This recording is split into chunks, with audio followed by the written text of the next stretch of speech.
Two #1 albums. The first female group in Billboard history to debut at #1 with their very first album. Platinum certifications, hit singles, tours with Christina Aguilera and the Pussycat Dolls. 5 incredibly talented women who were told they were going to be the biggest girl group in the world. And for a moment, they were. But the man who created Danity Kane also destroyed them. And the way he did it, firing members on live television, having an affair with one of the singers, forcing them to rehearse for 48 hours straight without food or sleep, and allegedly assaulting them behind closed doors, is one of the darkest chapters in the history of the music industry. And now, in 2026, 2 of those women are testifying against him in federal court. This is the story of Danity Kane, the girl group that Diddy built, broke, and tried to silence. It started in 2005 with season 3 of Making the Band on MTV. Diddy was looking for the next big girl group. Around 10,000 young women auditioned. The process was brutal from the beginning. John Richard, who was one of the eventual members, later claimed in a lawsuit that during auditions, Diddy called female contestants fat, ugly, and worse. He insulted their appearance. He belittled them. He established from day one that he was in complete control and everyone else was beneath him. After months of callbacks, restructurings, vocal training, and dance boot camps under choreographer Lorianne Gibson, 5 women were chosen. Aubrey from California, Dawn Richard from New Orleans, who had been displaced by Hurricane Katrina, Shannon Bex from Oregon, Andrea Fimbres from California, and Juanita D. Woods from Virginia. They moved into a loft in Manhattan and began recording what would become one of the most successful debut albums by a girl group in history. Danity Kane's self-titled debut album dropped in August 2006 and went straight to #1 on the Billboard 200. It sold over 230,000 copies in its first week alone. The lead single, Showstopper, featuring Young Jock, was everywhere. The album eventually went platinum, with over 1.2 million copies sold. No female group had ever debuted at #1 with their first album before. Danity Kane made history. Their second album, Welcome to the Dollhouse, came out in March 2008 and also debuted at #1. The single Damaged became a top 5 hit. 2 albums, 2 #1s. These women were on a trajectory that should have made them one of the defining acts of the decade. But behind the platinum plaques, the reality was a nightmare. According to multiple members, Diddy ran Danity Kane like a dictator. Aubrey later described the experience saying, "We were scared to death with what would happen with Puff each day. There was no room for error. Diddy was one of the most intense people you could ever work with. I experienced everything from race remarks to sexism, and a lot of it was scary." Dawn Richard's 2024 lawsuit alleged that Diddy forced the group to rehearse for up to 48 hours at a time without rest or food. She said the conditions caused her to lose a significant amount of weight, become dehydrated and fatigued, and develop bad rashes. D. Woods later described feeling dehumanized and treated like a piece of meat. These were not artists being mentored. These were young women being controlled. And then there was the affair. It became an open secret in the industry that Diddy was romantically involved with Aubrey. She was in her early 20s. He was pushing 40. When the relationship soured, so did Aubrey's position in the group. In October 2008, during an episode of Making the Band 4, Diddy fired Aubrey and D. Woods on national television. Just like that, in front of cameras. No private conversation, no respect. He announced it to the world like he was eliminating contestants on a game show. D. Woods left with Aubrey out of solidarity. Shannon Bex eventually walked away too after disputes with Diddy. By January 2009, all remaining members had been released from their bad boy contracts. Diddy literally said on camera, "There will never be another Danity Kane unless it is these girls right here." Then he fired them all and announced he would be looking for a new girl group to replace them. The disposability of it was staggering. Dawn Richard was the only member who stayed loyal to Diddy after the group dissolved. She joined Diddy Dirty Money alongside singer Kalena Harper and recorded the album Last Train to Paris in 2010. But even that loyalty was not enough to protect her.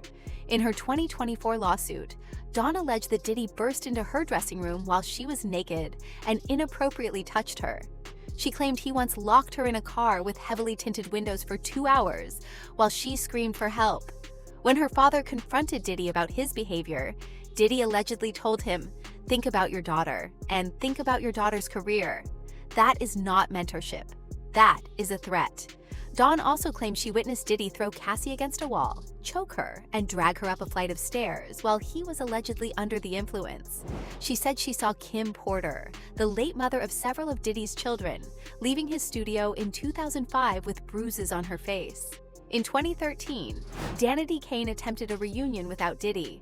They came together at the MTV Video Music Awards and announced a comeback with the single Lemonade.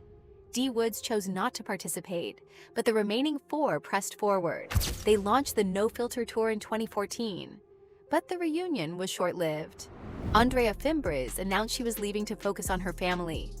And then, in August 2014, during a recording session in Los Angeles, Don Richard allegedly punched Aubrey without warning. The physical altercation ended the reunion, and Danity Kane officially disbanded for the second time. Aubrey and Shannon continued briefly as a duo called Dumb Blonde, but that project also faded. The curse of Danity Kane continued. Every attempt to rebuild was destroyed by the trauma and dysfunction that Diddy had planted at the foundation. When Diddy announced in 2023 that he was returning publishing rights to his former artists, Aubrey publicly refused to sign the deal. She revealed that the agreement came with a mandatory NDA that required her to release Diddy from any claims or wrongdoings or actions prior to the date of the release. In other words, she would get her music back, but only if she promised to never talk about what he did to her. Aubrey refused. She said the royalties she had earned from the entire Danity Kane catalog amounted to just hundreds of dollars. Hundreds for 2 #1 albums. She has been speaking out about Diddy's behavior for over 20 years and has described herself as having been warning the public long before anyone else was ready to listen.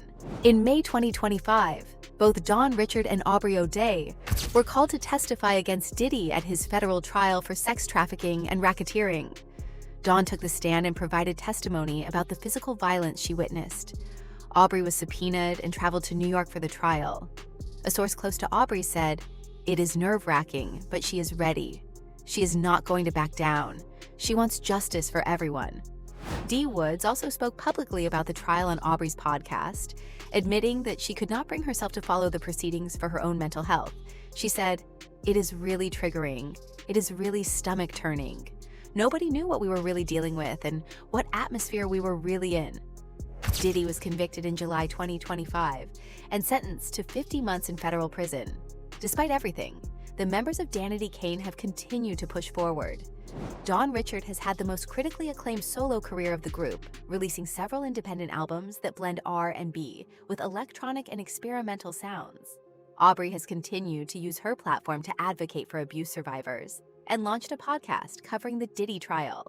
Shannon has maintained a lower profile. Andrea has focused on her family. D. Woods has worked as a dancer and choreographer. And in early 2026, Danity Kane announced the Untold Chapter Tour, performing together again and reclaiming their narrative on their own terms, without Diddy's involvement. And that is the story of Danity Kane. 5 women who were chosen from 10,000 hopefuls and told they were going to change the world.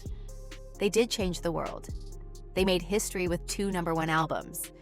They proved that a girl group formed on a reality show could compete at the highest level. But the man who gave them their platform also used that platform to control, exploit, and allegedly abuse them.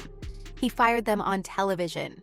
He had an affair with one of them. He forced another one to rehearse until she collapsed. He allegedly assaulted another one in her own dressing room. And when he finally offered to give them their music back, he tried to buy their silence with an NDA. Danity Kane was never cursed.